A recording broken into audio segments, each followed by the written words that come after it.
Guys, welcome in other video from maths biology. Hopefully आप लोगों की प्रिपरेशंस ठीक ठाक चल रही होगी और आप लोगों का सिलेबस भी हिसाब से टाइमली कवर हो रहा होगा। हालांकि अभी इस बात का टेंशन बना हुआ है कि अभी प्रीलिम्स एग्जाम्स का रिजल्ट नहीं आया है और मेंस एग्जाम्स की डेट टेंटेटिव अलॉट कर दिया गया है। तो क्या उतने रिमेनिंग टाइम में एग्जाम्स करा पाना ठीक होगा? ये भी अपने आप में एक बड़ा सवाल होगा कि क्या एग्जाम्स की डेट एक्सटेंड होगी, क्योंकि अब तक अभी फाइनल आंसर की भी नहीं आई है और फाइनल आंसर की आने के बाद फिर क्या होगा, प्रीलिम्स का रिजल्ट आएगा, राइट। और ये चीज़ें तो बनी हुई हैं, बट साथ साथ में जिन स्टूडेंट्स का मार्क्स ठीक ठाक आ रहा है और अपने आप को श्योर मान रहे हैं कि हाँ हम मेंस एग्ज़ाम लिखने वाले हैं, उनके लिए प्रॉब्लम यहाँ पे ये है कि क्वेश्चंस का बैंक नहीं मिल पा रहा है उनको, और क्वेश्चंस का जो एक ग्रुप है, कैसे किस तरीके के टाइप के क्वेश्चंस आएंगे और उनके लिए कैसे आंसर्स किया जाए। सो आज की इस वीडियो में हम बात करने वाले हैं लॉन्ग क्वेश्चंस का, उनके मॉडल आंसर के साथ में। और ये आंसर आपके आपके प्रिपरेशंस में और आपको आपके लिखने के स्टाइल में, दोनों में हो सकता है कुछ हेल्प करे। जैसा कि आप देख के समझ पाएंगे कि हाँ, अगर इस टाइप का सवाल पूछा जाएगा तो आप इस तरीके से आंसर कर सकते हैं, ये चीज़ें वहाँ पे इंक्लूड कर सकते हैं, राइट। हालांकि ये एक मॉडल आंसर होगा, आप अपने आंसर्स को अपने अकॉर्डिंगली अच्छे तरीके से एलैबोरेट करके लिख सकते हैं, इसमें कोई बाउंडेशन नहीं है।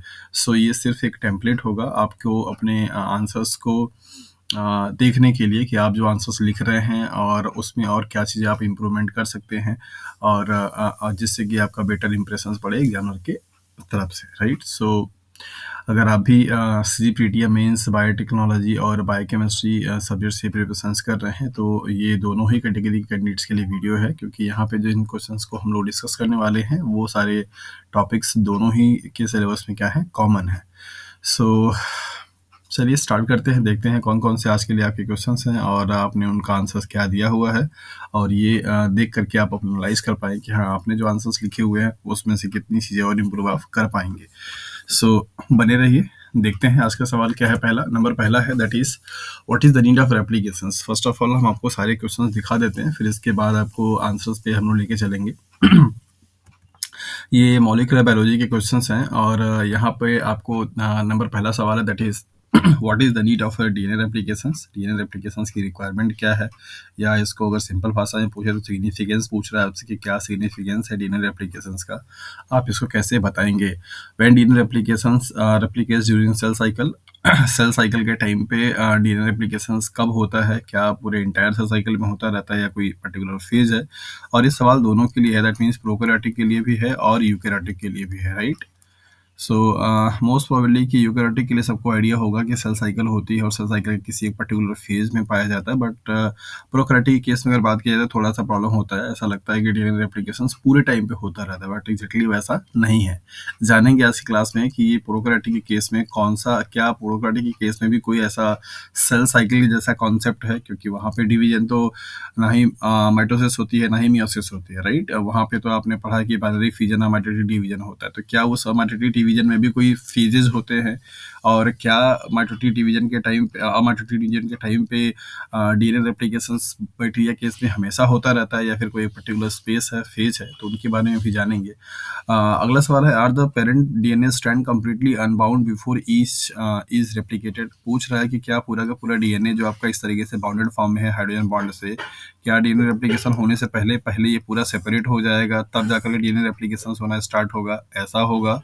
ये सवाल यहाँ पे क्वेश्चन मार्क बना हुआ है। Does DNA replication begin at a random place और एट अ यूनिक पॉइंट। पूछ रहा है कि मान लीजिए पूरा DNA का स्ट्रैंड है, तो क्या कहीं से भी स्टार्ट हो जाएगा DNA रेप्लिकेशन, या कोई स्पेसिफिक पॉइंट होगा, कोई स्पेसिफिक सीक्वेंसेस होंगे, वहां से स्टार्ट होगा। और does replication proceed in one direction और बोथ डायरेक्शन। पूछ रहा है कि क्या ये रेप्लिकेशन दोनों डायरेक्शंस में होगा या फिर किसी एक डायरेक्शंस में होगा। तो इन सारे सवालों के जवाब आज आपको यहाँ इस वीडियो लेक्चर्स में मिलेंगे लिखे हुए और उनके कॉन्सेप्ट के अकॉर्डिंगली, जिससे कि आप अपने राइटिंग में और ज़्यादा इम्प्रूवमेंट कर पाए अच्छे तरीके से। ओके, सो नंबर पहला ही सवाल है और उस सवाल के लिए देखते हैं यहाँ पे क्या आंसर्स आप किस तरीके से लिख सकते हैं। DNA रेप्लिकेशंस का अगर हम लोग बात करें तो बहुत ज़रूरी है बहुत सारी चीज़ों के लिए। सपोज अगर आपके कोई सेल्स में डैमेज हो जाती है, कोई सेल्स अगर आपकी रप्चर हो जाती है, तो नई सेल्स बनाने के लिए नया सेल्स चाहिए होगा, और नए सेल्स में सारी चीज़ों का होना बहुत ज़रूरी है, जिसमें सारे सेल ऑर्गेनेल्स होंगे, DNA का कंटेंट होगा। तो DNA रेप्लिकेशंस की जरूरत कहाँ पे पड़ेगी, रिपेयर के टाइम पे भी पड़ेगा। कहीं ग्रोथ अगर हो रही है तो वहाँ पे भी आपकी बॉडी का मास बढ़ रहा है, दैट मीन्स सेल्स बढ़ रही है, तो सेल्स का डिवीजन हो रहा है, दैट मीन्स वहाँ पे डीएनए रेप्लिकेशन का होना बहुत ज़रूरी है। तो आपका ग्रोथ में भी ग्रोथ एंड डेवलपमेंट में भी डीएनए रेप्लिकेशंस की ज़रूरत पड़ेगी, रिपेयर में भी ज़रूरत पड़ेगी। साथ-साथ में जेनेटिक कंस्टिट्यूएंट्स को बनाए रखने के लिए जनरेशन टू जनरेशंस ये भी बहुत ज़रूरी है कि डीएनए का रेप्लिकेशंस हो, और जो जेनेटिक स्टेबिलिटी है वो भी बनाए रखने के लिए ज़रूरी है कि डीएनए का रेप्लिकेशंस हो। अगर ऐसा हो कि एक सेल्स में सारा का सारा डीएनए हो जाए, बाकी जो सेल्स हैं उसमें एक भी डीएनए ना जाए, तो ये बहुत ही मतलब प्रॉब्लमेटिक हो जाएगा बायोलॉजिकल सिस्टम में। तो इसके सिग्निफिकेंस को आप आसानी से समझ सकते हैं। हालाँकि ये बहुत नॉर्मल सा क्वेश्चन है, आप अपने अकॉर्डिंगली भी इसको बहुत अच्छे से राइट अप कर सकते हैं, बट फिर भी मैंने आपके लिए यहाँ पे कुछ मॉडल आंसर्स लिख करके रखे हैं ताकि आप उसको देख के समझ पाएँ। यहाँ पे सिंपल एक लाइन में लिख रखा है, DNA replication required for the growth, repair, regeneration and maintain genetic stability from generation to generation. ये एक लाइन है, इस लाइन को आप और ज़्यादा एक्सप्लेन कर सकते हैं कि how it is involve in the growth and how it is involve in the repair and how it is involve in the regeneration. किस तरीके से ग्रोथ, रिपेयर एंड रीजनरेशन में इन्वॉल्व हो सकता है डीएनए रेप्लिकेशन, आप इसको और पॉइंट में बता सकते हैं। स्टेटमेंट यहाँ पे दे रखा है, DNA replication is the basis of biological inheritance in all living beings. सारे लिविंग बीइंग्स में कैरेक्टर्स को एक जनरेशन से नेक्स्ट जनरेशन में ले जाने के लिए डीएनए रेप्लिकेशन का होना बहुत जरूरी है, या बेसिस वही है। The process give rise to two identical replica of the original DNA molecule. इस प्रोसेस से, जैसा कि आप जानते हैं कि एक डीएनए के मॉलिक्यूल से क्या बनेगा, आपका दो डीएनए के मॉलिक्यूल्स बन जाते हैं, और जो कि आइडेंटिकल वो होंगे। Replication begin at a specific locations in the genome and the unwind of the DNA occurs with the help of enzyme, helicase and gyrase. बताया जा रहा है, आगे हम लोग फिगर भी देखेंगे कि डीएनए रेप्लिकेशन की जो प्रोसेस होगी वो एक स्पेसिफिक पर्टिकुलर सीक्वेंसेस पे होती है, और वहाँ पे जो हाइड्रोजन बॉन्ड को जो जो भी आपके बेसिस होते हैं, हाइड्रोजन बॉन्ड को ब्रेक करने के लिए एंजाइम्स आते हैं, helicase and gyrase. The new strand synthesise takes place in the 5 prime to 3 prime direction by the enzyme DNA polymerase. जैसा कि आपको मालूम है कि डीएनए रेप्लिकेशन की जो प्रोसेस होती है वो हमेशा 5 प्राइम टू 3 प्राइम डायरेक्शन में होती है, और इस प्रोसेस को परफॉर्म करने के लिए जो की एंजाइम है that is the DNA polymerase, या डीएनए डिपेंडेंट डीएनए पॉलीमरेज के नाम से भी जाना जाता है। The synthesis of a new strand is bidirectional. नई जो स्ट्रैंड बनती है वो बाइडायरेक्शनल होगी। तो इन सवालों का भी जवाब आपको यहीं पे मिलता रहेगा, जैसे एक डायरेक्शन ऐसे हो गया, दूसरा आपका ऐसे हो गया, तो दोनों ही डायरेक्शन में चलेगा, न कि वन डायरेक्शन में। One of the strand is known as the leading strand. कौन से स्ट्रैंड बोली जाएगी, जिसे आप कॉन्टिन्यूस बोलते हैं, जहाँ पे कोई भी गैपिंग नहीं होती है, वो कदा की फ्रेगमेंट नहीं बनता, उसको आप बोलते हैं that is the leading strand. And another जो बनेगा जो कि डिसकॉन्टिन्यूस होता है, जहाँ पे फ्रेगमेंट बनते हैं ओकाजाकी के, उसको आप बोलते हैं दैट इज द लगेगी स्ट्रैंड, राइट। और डीएनए पॉलीमरेज की एक यूनिक प्रॉपर्टी है कि उसके पास ये एबिलिटी नहीं है कि वो खुद से डीएनए को सिंथेसाइज कर सके। उसको स्टार्ट करने के लिए एक प्राइमर की रिक्वायरमेंट होती है, और आरएनए प्राइमर ही बेसिकली क्या होता है, यूज होता है। जब मैंने क्लास लिया था मॉलिक्यूलर बायोलॉजी का, सवाल वहाँ पे पूछा था कि डीएनए पॉलीमरेज को आरएनए प्राइमर की रिक्वायरमेंट क्यों है, डीएनए प्राइमर का यूज क्यों नहीं कर सकता है, इसके पीछे का क्या कारण है, ये आप लोग बताइए मुझे। आपके डीएनए मतलब सेल्स में न्यूक्लियस है, न्यूक्लियस के अंदर में यहाँ पे आपका पूरा डीएनए है, और यहीं पे डीएनए आपका पॉलीमरेज है, और इस डीएनए पॉलीमरेज को इस डीएनए के टेम्पलेट पे काम करके इसको बनाने के लिए छोटे से क्या होती है, प्राइमर की रिक्वायरमेंट होती है।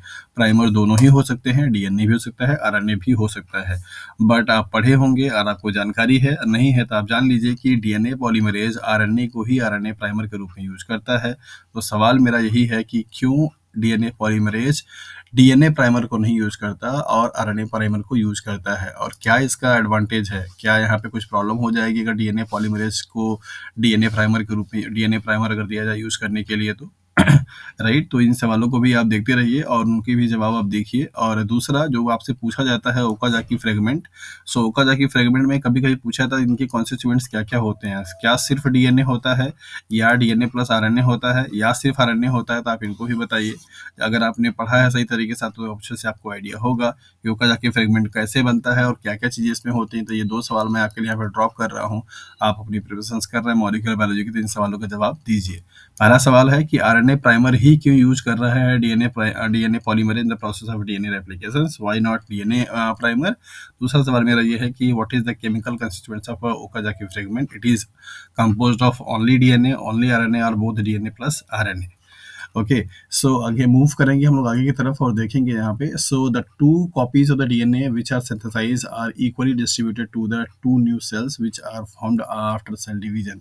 बताया जा रहा है कि एक डीएनए के मॉलिक्यूल से जो यहाँ पे दो डीएनए मॉलिक्यूल आपके बन रहे हैं, उन दोनों डीएनए का जो डिस्ट्रीब्यूशंस होगा, मान लीजिए अगर आपकी एक सेल है, इसका रेप्लिकेशन हुआ तो ये 2 सेल्स बनाएगा, तो दोनों सेल्स में क्या होगा, इक्वल इक्वल डिस्ट्रीब्यूशंस हो जाएँगे, जिससे कि इन दोनों सेल्स की आइडेंटिटी इसके जैसी क्या हो, आपकी बनी रहे।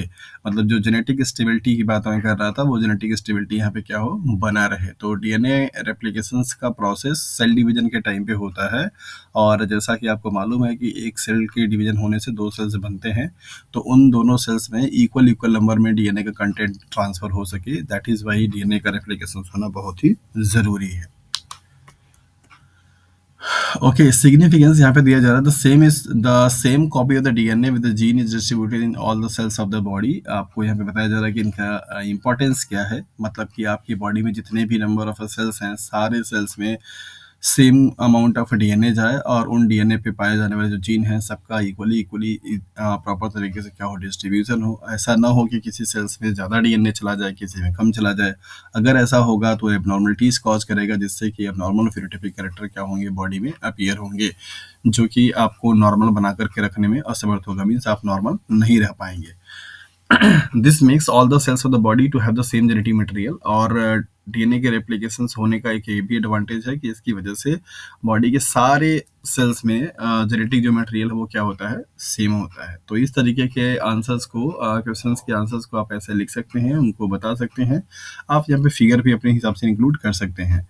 In lower organism, DNA replication is necessary for reproduction in order to have the same gene in their progeny। आपको बताया जा रहा है कि लोअर ऑर्गेनिज्म में डीएनए रेप्लिकेशन का होना बहुत जरूरी होता है और रिप्रोडक्शन के लिए, और अपने नेक्स्ट जनरेशन में सेम डीएनए के कंटेंट को बनाए रखने के लिए, मतलब नेक्स्ट प्रोजेनी में बनाए रखने के लिए क्या है, इंपॉर्टेंस है।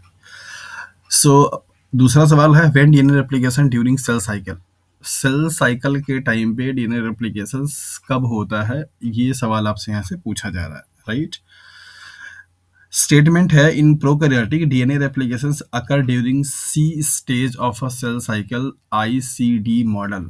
अब सवाल यहाँ पर आता है कि आईसीडी मॉडल तो पता नहीं है, और आईसीडी मॉडल क्या है, क्या एक्चुअली में डीएनए प्रोकैरियोटिक के केस में भी कोई सेल साइकिल का कॉन्सेप्ट होता है। तो डेफिनेटली होता है, और इसमें बहुत अच्छे से बाकायदा पेपर आपको पढ़ने को मिल जाएंगे।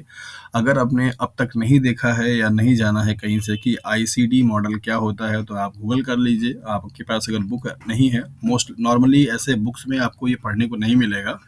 आपको बुक्स में यही पढ़ने को मिलता है कि बेसिकली जो बैक्टीरिया के केसेस में डिवीजन है वो अमाइटोटिक डिवीजन होता है, वहाँ पे कोई सेल साइकिल का कॉन्सेप्ट नहीं है, क्योंकि सेल साइकिल आपने हमेशा पढ़ा है मियोसिस एंड माइटोसिस के डिफरेंसेस में, राइट। तो आपको बुक्स में पढ़ने को नहीं मिलेगा। बट अगर आप क्यूरियस हैं जानने के लिए कि आईसीडी मॉडल ये क्या है और इसके अकॉर्डिंगली क्या होता है, तो आपको बता दें कि बैक्टीरिया के केसेस में भी डीएनए रेप्लिकेशंस करने के लिए 3 मॉडल दिए गए हैं, और उन तीनों मॉडल का ही अपना अपना सिग्निफिकेंस है। इसमें से आईसीडी मॉडल सबसे क्या है, फेमस है। और आप अगर इसको जानना चाहते हैं तो आप गूगल पे सर्च कीजिए, आपको रिसर्च आर्टिकल मिलेंगे, आप उनको रिसर्च पेपर को पढ़ करके समझ पाएंगे कि हाँ ये आईसीडी मॉडल क्या है। ओके, सो बैक्टीरिया के केसेस में अगर ये सवाल आता है कि कौन, अगर सपोज एमसीक्यूज क्वेश्चंस होता और इस तरीके का आंसर आपको दिए जाते तो शायद ये लगाने में प्रॉब्लम होती है ना। तो आप यहाँ पे बताइए कि डीएनए रेप्लिकेशंस की प्रोसेस बैक्टीरिया के केसेस में हर टाइम पे नहीं होता है, उनका भी एक फेज है, दैट इज सी स्टेज है। इनके बारे में भी हम लोग थोड़ा डिटेल में बात करेंगे कि ये क्या है, कैसे है, सी स्टेज में पाया जाता है। लेकिन अगर हम लोग बात करें यूकेरियोटिक की, तो जैसा कि आप जानते हैं कि हमारा जो सेल साइकिल है उसको 4 फेज में डिवाइड किया गया है। इनिशियली 2 फेज में, बस इसके बाद फिर 4 फेज में, G1, S, G2 और M। तो ये वाला जो फेज होता है जिसको आप सिंथेटिक फेज बोलते हैं या सिंथेसिस फेज बोलते हैं, उसमें हमारा क्या होता है, डीएनए रेप्लिकेशन की प्रोसेस होती है। ये वेल नोन है, ये सब जगह आपको पढ़ने को भी मिल जाएगा, सारी बुक्स में भी आपको दिया भी रहता है। अगर आपने इससे पहले भी कोई कॉम्पिटिटिव एग्जाम दिया हुआ है तो वहाँ पे भी आपको सवाल ये बनते हैं कि डीएनए रेप्लिकेशन की प्रोसेस कौन से फेज में होती है। ओके, सो आईसीडी मॉडल क्या है। आईसीडी मॉडल एक्चुअली में डीएनए रेप्लिकेशंस प्रोकैरियोटिक के केस में लेकर के बहुत सारे हाइपोथेसिस दिए गए, जिनमें से 3 मॉडल बहुत ही फेमस है। उन 3 मॉडल में से ये आईसीडी मॉडल यहाँ पे हम आपको बता रहे हैं। आईसीडी मॉडल में सी क्या है, the C period is the time between the initiation and termination of a chromosome replication. मतलब कि प्रोसेस है इनिशिएशन से होकर के और जब रेप्लिकेशन होकर टर्मिनेट हो जाए, उन दोनों के बीच के प्रोसेस को आप क्या बोलते हैं, सी पीरियड। सो पूरे आईसीडी मॉडल को 3 पीरियड में डिवाइड किया गया, आई, सी एंड डी। तो जो सी पीरियड है वो क्या है, दैट इज द इनिशिएशंस और टर्मिनेशंस के बीच का जो है पीरियड है, मतलब मेन जो सॉरी मेन जो डिवीजन का पीरियड होगा उसको आप बोलते, जैसे सिमिलरली अगर हम लोग यहाँ पे बात करें तो G1 S मतलब G2 और G1 और G2 के बीच का क्या है, S फेज है। वैसे ही आप बोल सकते हैं इनिशिएशन और टर्मिनेशन के बीच का फेज क्या, that is the C phase है। तो सी फेज में आपका क्या होता है, डिवीजन होता है। इसके बाद यहाँ पे नेक्स्ट स्टेटमेंट दिया जा रहा है, द डी क्या है, the D period is the time between the replication, termination and division. D जो है वो क्या है, रेप्लिकेशंस और टर्मिनेशंस के बीच का जो टाइमिंग ड्यूरेशन है उसको आप क्या बोलते हैं, that is the D period बोलते हैं, right. The I period is the time between the subsequent initiation, और आई क्या है कि अब एक फेज पूरा हो चुका है, मतलब इनिशिएशन होकर के टर्मिनेशन हो चुका है, अब अगला वाला जो आपका क्या होने वाला, दैट इज द इनिशिएशन होने वाला है, उसके बीच का टाइमिंग है। जैसे अगर हम लोग बात करें यहाँ पे, तो एम जो फेज है वो एम फेज पूरा आपका इस साइकिल का क्या होता है, लास्ट होता है। यहाँ फिगर से समझ लेते हैं। यहाँ पे आप देखिए आईसीडी मॉडल आपको ये बताती है और ये है आपका एम फेज वाला। तो आईसीडी मॉडल यहाँ पे देखिए, ये सी पीरियड है, ये डी पीरियड है, ये आई पीरियड है, राइट। पूरा आई पीरियड कहाँ से है, यहाँ से लेकर के यहाँ तक का, मतलब कि एक बार इनिशिएशन हो करके एक सेल साइकिल पूरी कंप्लीट हो गया, दूसरा वाला जो पीरियड बने, दूसरा वाला जो इनिशिएशन चलेगा उसके पूरी इंटायर जर्नी को क्या बोलते हैं, that is the I period. C period क्या है, जहाँ पे आप देखिए इनिशिएशन हो करके पूरा आपका क्या हो रहा है, टर्मिनेट हो गया, मतलब अब ये पूरा क्रोमोसोम आपका वो हो चुका है, अब ये डिवाइड हो रहा है। तो यहाँ से लेकर के यहाँ तक के पूरे प्रोसेस को आप क्या बोलेंगे, सी पीरियड बोलेंगे।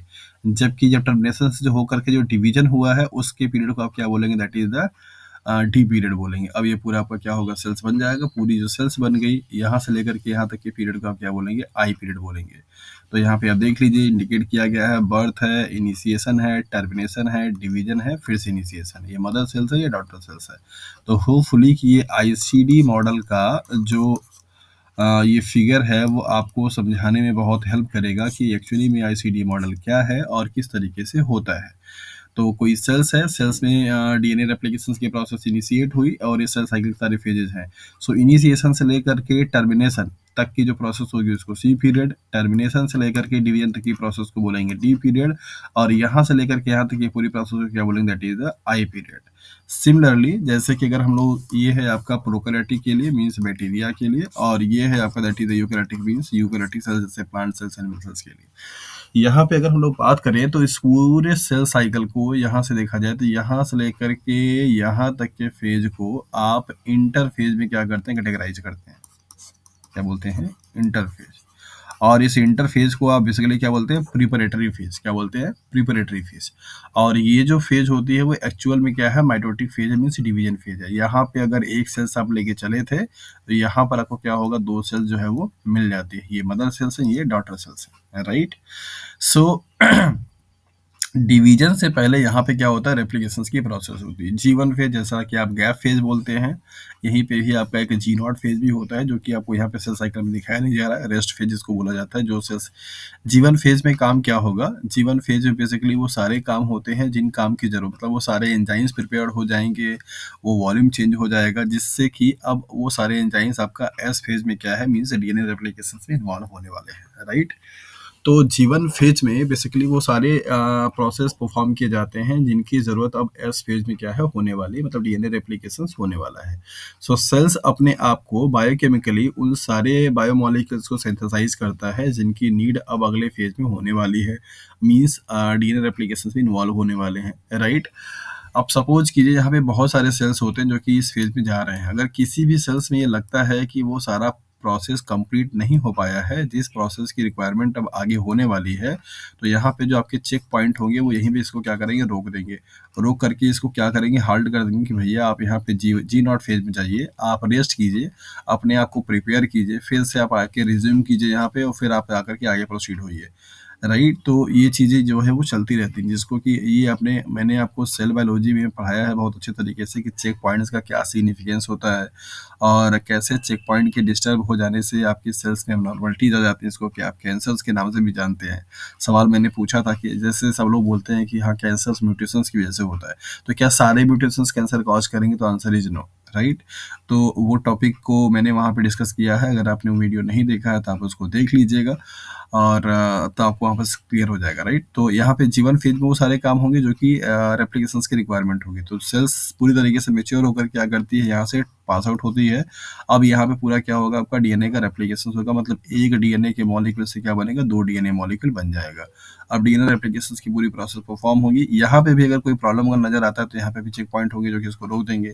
फिर ये सेल्स क्या जाएगी G2 फेज में, ये आपका फिर से अनदर गैप फेज है। फिर सेल्स अपने आप को क्या करेगी, प्रिपेयर करेगी उन सारी चीज़ों के लिए जी कि अब फाइनली सेल्स क्या हो रही है, डिवाइड होने वाली है, राइट। तो मतलब पहले सेल्स को डिवाइड होने से पहले क्या हुआ कि सेल के अंदर में जो क्रोमोसोम था, मतलब डीएनए था, उसका कंटेंट बढ़ गया, मतलब डबल हो गया। अब ये सेल क्या होगा, डिवीजन होगा, राइट। मतलब पहले न्यूक्लियस का डिवीजन होगा, फिर साइटोकाइनेसिस होगी, मींस साइटोप्लाज्म का डिवीजन होगा।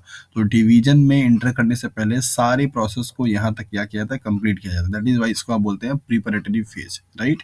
मतलब कि अब सेल्स अपने आप को प्रिपेयर कर रही है कि हाँ हमको डिवीजन में क्या करना है, पार्टिसिपेट कर लेना है। तो माइटोसिस में जाएगा तो यहाँ पे आपको दिखाई दे रहा है प्रोफेज, मेटाफेज, एनाफेज, टेलोफेज, ये सारे फेजेस हैं। अलग अलग फेजेस में अलग अलग काम होता है। इन सारे फेजेस को परफॉर्म करने के बाद फाइनली एक सेल्स क्या होगी, 2 सेल्स बन जाएगा।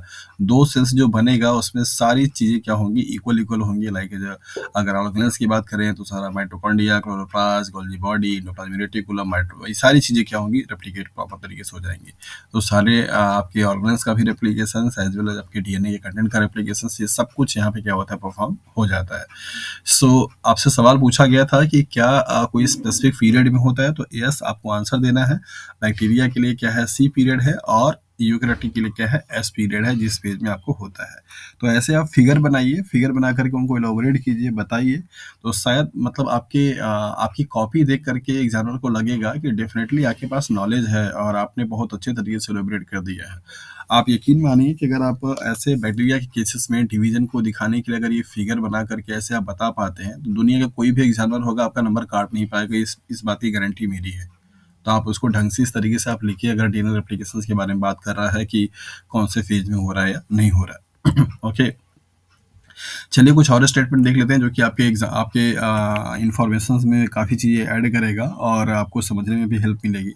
यहाँ पे ये कुछ फिगर्स मैंने आपके लिए लगाए हैं और इन फिगर के हेल्प से आपके उन सारे सवालों का जवाब आपको मिल जाएगा। ये फिगर आपको बताता है कि डीएनए रेप्लिकेशंस की प्रोसेस इस तरीके से अगर होगी जिसे आप बोलेंगे यूनिडायरेक्शनल, जो कि नहीं होती। इस तरीके से होगा जो कि आपका बाई डायरेक्शनल होता। मतलब कि ये जो आपको यहाँ पे दिखाई दे रहा है रेप्लिकेशन आप फॉर्क बोलते हैं, ओरिजिन ऑफ रेप्लिकेशन। तो यहाँ बबल्स बनने के बाद दोनों ही डायरेक्शंस में क्या होता है, रेप्लिकेशन होता है, ताकि आसानी से कम टाइम पे डीएनए रेप्लिकेट हो सके। दूसरा सवाल यहाँ पे ये भी था कि क्या डीएनए रेप्लिकेशन सारे जगह पे मतलब कहीं भी हो सकता है, तो आंसर इज नो। यहाँ पे एक स्पेसिफिक सीक्वेंसेस होते हैं जिसको क्या आप एटीडी सीक्वेंसेस के नाम से भी जानते हैं, और ये एटीडी सीक्वेंसेस जो होती हैं उन्हीं को आप ओराई बोलते हैं या ओरिजिन ऑफ रेप्लिकेशन के नाम से जानते हैं। तो पहले आपका एंजाइम आकर के यहाँ के हाइड्रोजन बॉन्ड को क्या करता है, मेल्ट करता है, और यहाँ पे बबल्स का फॉर्मेशन होगा। बबल्स के फॉर्मेशन होने के बाद फिर डीएनए पॉलीमरेज आएगा, यहाँ पे प्राइमर का रिक्रूटमेंट किया जाएगा, और प्राइमेज आएगा, प्राइमर का रिक्रूटमेंट करेगा, फिर डीएनए पॉलीमरेज आएगा, और इन दोनों ही स्टैंड पे क्या होगा, रेप्लिकेशन साथ साथ में होना शुरू हो जाएगा। एक स्टैंड पे क्या होगा आपका एक्स डायरेक्शन में, एक स्टैंड पे क्या होगा आपका एस डायरेक्शन में, और डायरेक्शन हमेशा जो होगी वो 5 प्राइम टू 3 प्राइम पे ही होगी। तो यहाँ पे उस फिगर को आप देख सकते हैं कि फॉर एग्जांपल ये डीएनए आपका मेल्ट हुआ, ओरिजिन ऑफ रेप्लिकेशन है, यहाँ पे हेलिकेज आकर के हाइड्रोजन बॉन्ड को ब्रेक किया है, और यहाँ पे फ्री न्यूक्लियोटाइड है, डीएनए पॉलीमरेज है, राइट। और जिस स्टैंड पे 5 प्राइम टू 3 प्राइम डायरेक्शन में सिंथेसिस होगी, 5 प्राइम टू 3 प्राइम पे, उसको आप क्या बोलेंगे, लीडिंग स्टैंड, इसको आप बोलते हैं कॉन्टिन्यूअस। और जिस पे आपका क्या होगा, मतलब इस तरीके से जो ओरिजिन ऑफ रेप्लिकेशंस के डायरेक्शंस की तरफ मूव कर रही होगी, उस वाले स्टैंड को आप क्या बोलेंगे, दैट इज द लीडिंग। और जो उसके अपोजिट में मूव कर रहा होगा उसको आप क्या बोलेंगे, लैगिंग। तो सवाल आपसे पूछा जाता है कभी कभी लैगिंग और लीडिंग स्टैंड को डिफाइन करने के लिए कि कैसे होगा, तो आप उसको बताइए कि जो जिनका डायरेक्शन जो है वो सेम रेप्लिकेशंस के तरफ होगा उसको आप क्या बोलेंगे, लीडिंग बोलेंगे, अपोजिट होगा तो उसको लैगिंग बोलेंगे। यहाँ पे इस फिगर में आप देखिए, आपको फिगर नंबर 1 में दिखाया जा रहा है helicase unwind the parental DNA molecules. यहाँ पे हेलिकेज ने क्या किया, इसको अनवाइंड कर दिया है। देन इसके बाद यहाँ पे एसएसबी प्रोटीन है जिसको आप सिंगल स्ट्रैंड बाइंडिंग प्रोटीन के नाम से जानते हैं। वो आकर क्या करेगा, इस स्ट्रैंड को स्टेबलाइज करता है ताकि ये फिर से आकर के रेप्लिकेट, मतलब फिर से आकर बाइंड हो जाए। और तीसरा है the leading strand is synthesised continuously in the 5 prime to 3 directions by DNA polymerase. और ये जो लीडिंग स्ट्रैंड है ये 5 प्राइम टू 3 प्राइम में कंटिन्यूअसली, चूंकि इधर तरफ ही मूव कर रहा है, ये खुलता जाएगा, ये क्या होगा आपका बाइंड मतलब रेप्लिकेट होता जाएगा। जबकि ये वाली जो स्ट्रैंड होगी मींस लीडिंग स्ट्रैंड जो होगी वो synthesise discontinuously, primase synthesise a short RNA primer which is extended by DNA polymerase to form Okazaki fragment. Primase आएगा, आरएनए प्राइमर बनाएगा और ये आरएनए प्राइमर के बाद डीएनए रेप्लिकेशन अगर क्या करेगा, इसे रेप्लिकेट करेगा। तो ओकाजाकी फ्रेगमेंट में दोनों चीजें होंगी, आरएनए भी होगा और डीएनए के मॉलिक्यूल भी होंगे। तो इस तरीके से बनने वाली जो स्ट्रैंड होगी उसका आप क्या बोलेंगे, लीडिंग लैगिंग स्ट्रैंड बोलेंगे, और इसको क्या बोलेंगे, लीडिंग स्ट्रैंड बोलेंगे। सो इस तरीके के सवालों के आंसर्स आप ऐसे दे सकते हैं फिगर बना करके, और ये फिगर आपके लिए बहुत हेल्प करेगा, बहुत इंपॉर्टेंट रहेगा कि आप इसको अच्छे से समझ पाएँ। और कुछ एडिशनल इन्फॉर्मेशन है यहाँ पे, आप इसको देख लीजिए। डुप्लीकेशंस ऑफ डीएनए मॉलिक्यूल को आप डीएनए रेप्लिकेशंस के नाम से भी जानते हैं, और ये सेल साइकिल के एस फेज में होता है, यूकेरियोटिक की बात किया जा रहा है, राइट। और अगर यूकेरियोटिक की बात करें तो ये न्यूक्लियस में होगा, प्रोकैरियोटिक की बात करें तो ये साइटोसॉल में होगा, मीन साइटोप्लाज्म में होगा, राइट। और दोनों ही डीएनए के स्टैंड पे होता है, ये भी फैक्ट है। और हमेशा चाहे प्रोकैरियोटिक हो चाहे यूकेरियोटिक हो, वो हमेशा 5 प्राइम टू 3 प्राइम डायरेक्शंस में ही होगा। और मोड कैसा होगा, सेमी कंजर्वेटिव होंगे। सेमी कंजर्वेटिव अगर आपने नहीं पढ़ा है तो आप वीडियो को देख लीजिए डीएनए रेप्लिकेशंस की प्रोसेस में, वहाँ पे आपको पता चल जाएगा। Replications begin at origin and usually record proceed bidirectionally. आपको बताया जा रहा है कि डीएनए रेप्लिकेशंस रैंडम नहीं होता है, एक स्पेसिफिक पॉइंट पे होता है, इसको आप ओरिजिन ऑफ रेप्लिकेशंस बोलते हैं, और ये बाई डायरेक्शनल वे में चलता है।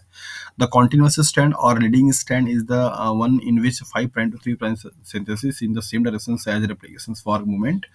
जिस डायरेक्शन में रेप्लिकेशन फॉर क्या करता है, मूवमेंट करता है, उसी डायरेक्शन में जो बनने वाली स्ट्रैंड होगी उसको आप बोलते हैं that is the leading strand. ये मैंने आपको पहले ही बता दिया।